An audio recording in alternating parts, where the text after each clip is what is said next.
بسم الله والصلاة والسلام على رسول الله وعلى آله وصحبه ومن والاه، ولا حول ولا قوة إلا بالله العلي العظيم. تحية لكم محبي متابعي قناة كل العرب تربية النحل على اليوتيوب، واخواني واصدقائي في جروب اسرار النحل على الواتساب.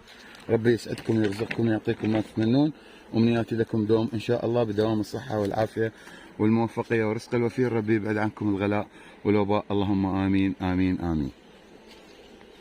اخواني اليوم أنا أحد يعني مربين النحل، واللي يجري على مربين النحل يجري عليه. اليوم الشغل الشاغل عند مربين النحل إنه ماكو عسل، ماكو عسل.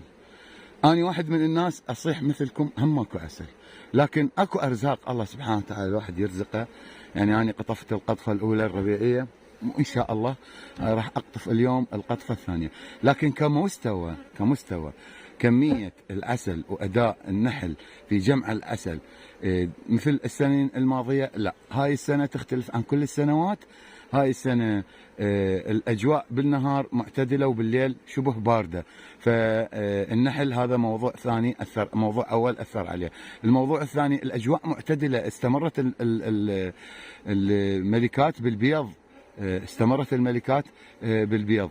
الفترة الربيعية اللي جتنا، الربيع جانا متأخر، ما جانا بداية الموسم.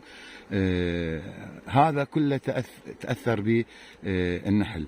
اليوم أكبر خلية واحد يقول لي ما بها إطارين ثلاثة، ما بها عسل، الإطارات كلها فارغة، وكأنه عسل ماكو، عسل ماكو، عسل ماكو. أنا وياكم مثل الشيء، يعني نفس الشيء وياكم ومثلكم بالضبط. خلايا متكونة من 20 إطار، والله ما طلعت من عندها إطارين. لكن أكو خلايا مثلا بها 4 إطارات، أكو 3 إطارات، أكو 5 إطارات، أكو يعني جامع، مو ما أنه مو جامع. هذا منو يقدر يستفاد منه؟ اللي عنده أعداد كبيرة ويقدر يجمع من عندها. راح أشوفكم الفرز مالتنا وكمية يعني مو بالمستوى المطلوب، لكن الحمد لله وشكر الله رازقنا. هذه القطفة الثانية إنه من مناحلنا. بسم الله ما شاء الله، إن يكون الإطار ثقيل صعوبة يفتر الفراز. هذه من الموقع الثاني. خليه نفرغ نشوفكم هاي اللحظة الممتعة، من أجمل وأمتع اللحظات في مجال تربية النحل هو فرز العسل. بسم الله الرحمن الرحيم. اللهم صل وسلم على سيدنا محمد وعلى آله. ما شاء الله تبارك الله. اللهم رب زد وبارك، اللهم رب زد وبارك.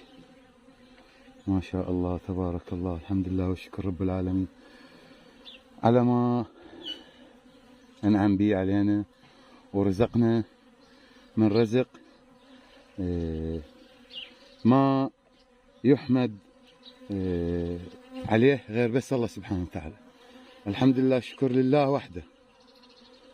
صح تعبنا، لكن لولا يقسم لنا الله ما نرزق، لوش ما نسوي.